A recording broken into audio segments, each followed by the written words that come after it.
vamos falar sobre uma experiência que nós passamos em família. Tivemos Covid, fomos testados positivos no dia 7 de março e até hoje ainda estamos vivendo um pouco esse drama com um final feliz.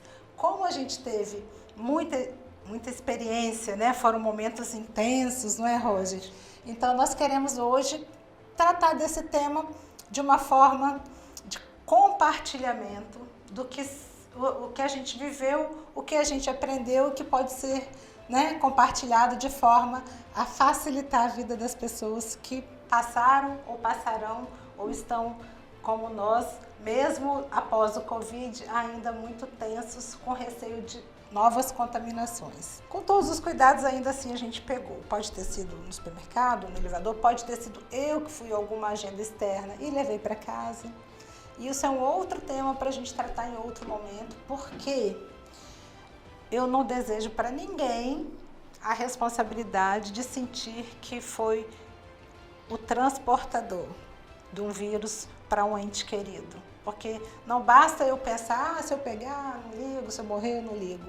Mas se eu fizer isso para alguém que eu amo, será que eu consigo conviver com esse sentimento? Ou esse sentimento vai ser maior que eu? Por causa de um deslize, de uma falta de cuidado, de uma birra, né? De não querer aceitar aquilo que é real.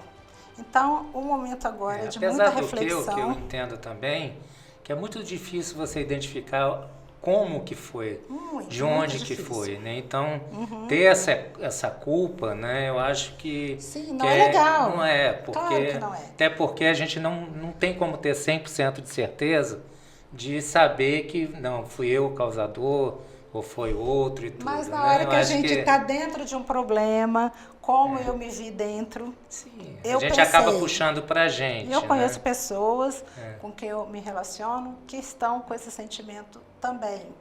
E pior, as pessoas que elas pensam que elas levaram, para quem elas levaram o vírus, não estão mais aqui.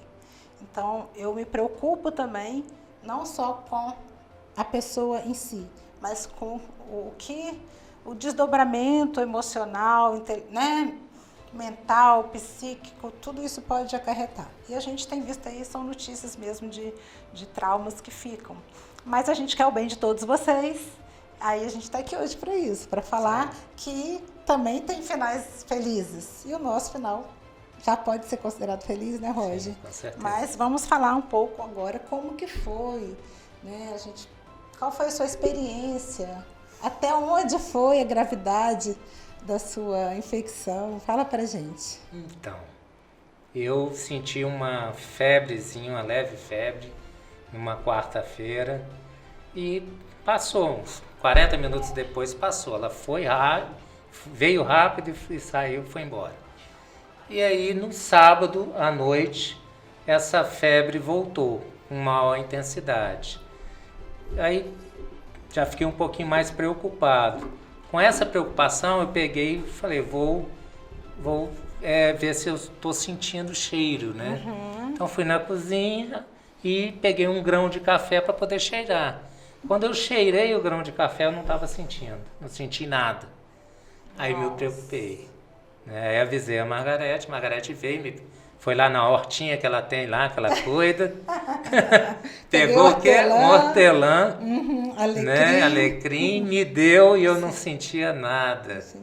Aí eu falei, minha nossa, peguei esse vírus, não é possível. Aí foi assim, o mundo caiu pra gente, né? Porque... Não é possível, eu não saio de casa, como é que eu peguei esse verdade.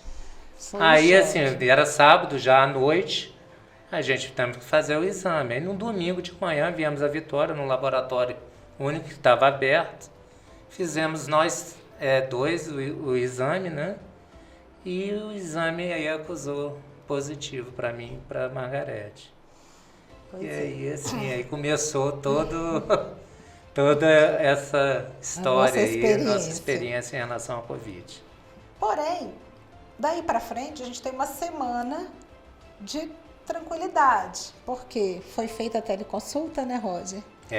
Pelo saúde, nosso plano de saúde oferece teleconsulta para os empregados. seus clientes, aí né? eu fiz a teleconsulta deu todos os procedimentos que eu teria que ter, caso tivesse febre, né? A questão de... eles falaram que seria importante comprar o oxímetro, né? Que é um aparelhinho que mede a saturação, a quantidade de oxigênio que vai para o sangue. Sim. A gente adquiriu esse aparelho, né?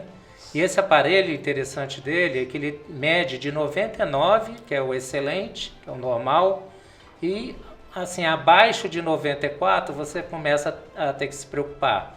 Então ele é colocado no dedo e vai ter a medida quase que instantânea, né? E aí durante essa semana eu fui medindo, né, de 2 em 2 horas, sempre medindo a questão do oxímetro. Mas aí que vai uma questão que para mim é crucial. A gente acaba se sabotando, né? A gente se sabota também. Sim. Então, no começo estava em 95, aí depois caiu para 94, aí daqui a pouco você mede de novo, volta para 95, você, opa, está em 95, está ótimo. O foco fica naquele que foco fica sempre melhor. no melhor. Né? Tipo, E você desconsiderando que em algum momento teve menor. E né? na realidade se teve algum item, alguma vez, se caiu bastante, é naquele momento que você tem que se preocupar. O que o Roger está trazendo, gente, é assim, o oxímetro é um aparelhinho que mede a saturação.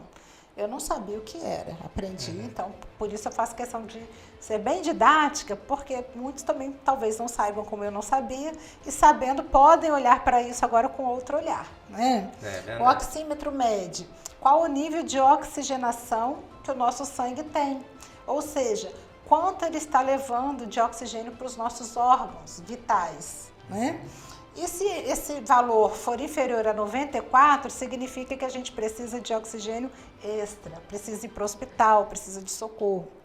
Em algum momento, a gente mediu isso pela semana toda, ó, a gente testou positivo no domingo, segunda, terça, quarta, quinta, sexta, até sábado, né? Só que na sexta já estava caindo de 94. Já estava 93, às vezes, né, um pouco...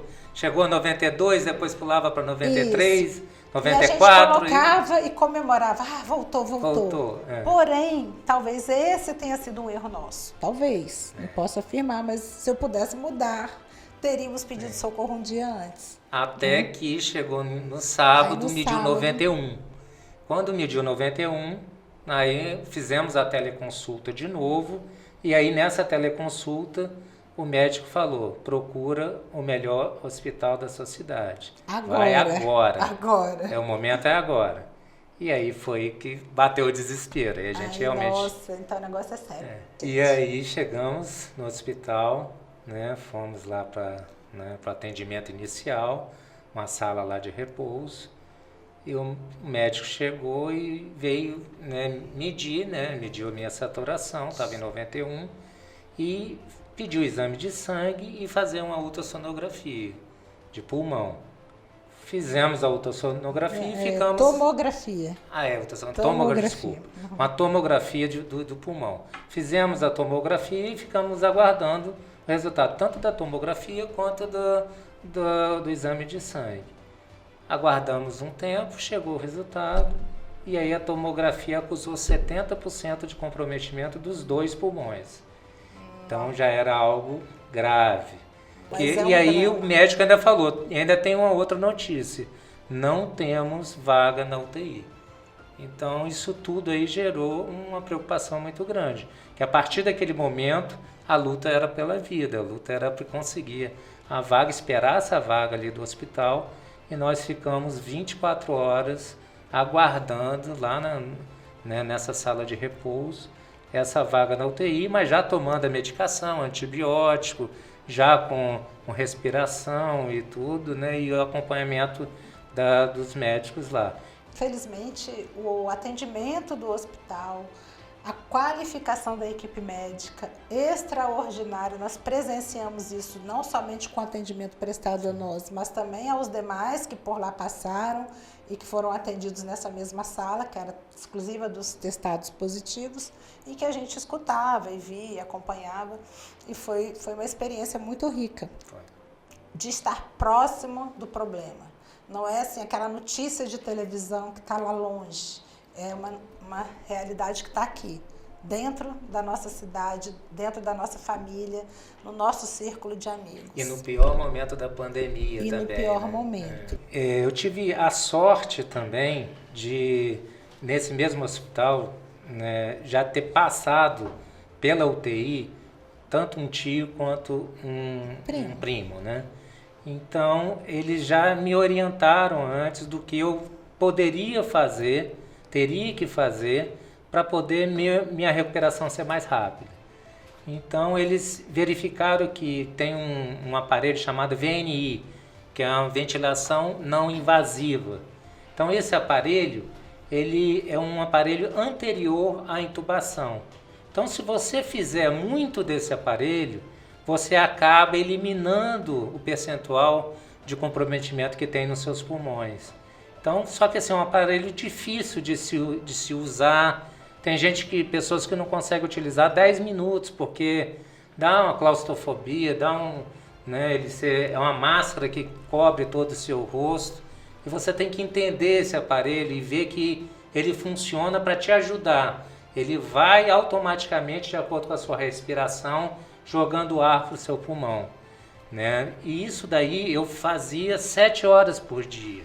Fazia 3 horas de manhã, né? 2 horas depois do almoço e 2 horas à noite. E aí isso daí foi um dos fatores que fizeram com que eu tivesse uma recuperação mais rápida. É lógico que com a equipe fantástica do hospital, né? Que depois eu tive o prazer de pelo menos saber os nomes das 84 pessoas, né, que trabalharam para cuidar de mim, né, e de todos os outros, né, porque tinham 40 leitos de UTI no hospital, né, então, para a Covid, né, então isso tudo aí fez com que os médicos também, o cuidado dos médicos, dos enfermeiros, de todos lá, com a medicação adequada, né, com os antibióticos adequados, né, e com a fisioterapia também adequada e com a questão da VNI, fez com que eu ficasse lá, né, por 12 dias, mas conseguisse sair, né, e depois ir para o quarto. Depois do quarto fiquei mais 2 dias e depois tive alta. Um dos médicos que me passou o boletim médico falou assim, olha, ele é um paciente que chegou aqui, a expectativa era de agravamento. E ao contrário, ele está melhorando a cada dia, pelo empenho dele em fazer a fisioterapia. Então, gente, esse é um presente que a gente quer dar para vocês, se tem alguém, e que guardem isso com vocês, para que quando tiverem alguém, ou se for o caso, espero que não seja, mas se for o caso de vocês precisarem, saberem que a participação, a contribuição, a colaboração do paciente é muito importante. E o Roger está de parabéns, gente. Fazer 7 horas de fisioterapia por dia. Às vezes eu ia visitá-lo, há essa possibilidade de você visitar o paciente pelo vidro, né, do box, e ele estava fazendo a fisioterapia e tudo bem, força, faz mesmo. E nós tínhamos também, não sei se todos sabem, videochamadas diárias. E nessas videochamadas, a psicóloga, ela faz a videochamada, coloca a família para falar com o paciente, e nesse momento a gente sempre procurou passar muita força, muita energia. Verdade. Não sei se conseguimos que chegasse dessa forma, mas essa era a minha intenção, e do Gabriel, da Babi e da Bela, todos os 4 sempre ali presentes, para passar energia boa e força para ele continuar persistente. Porque do lado de cá a gente pensava, gente, como que deve estar a cabeça dele, o que ele está pensando. Você fica olhando lá para o monitor e você fica vendo seu batimento cardíaco, você fica vendo sua saturação, você vê como é que está seu coração e tudo. E assim, às vezes, né, te dava uma apreensão, às vezes os batimentos cardíacos subiam. Você olhava o número lá e... ficava um pouco apreensivo, né, mas depois você vê que tudo também está dentro da normalidade. O controle da mente também, porque verdade. Se a gente der asas à imaginação, vai imaginar o que é irreal, né? É verdade. Você ter esse controle e a confiança de que está tudo bem, que você está melhorando, e que as pessoas estão lá fora, as famílias, os amigos, rezando, orando, cuidando, né, e dando energia positiva, isso é muito importante. Muito bom.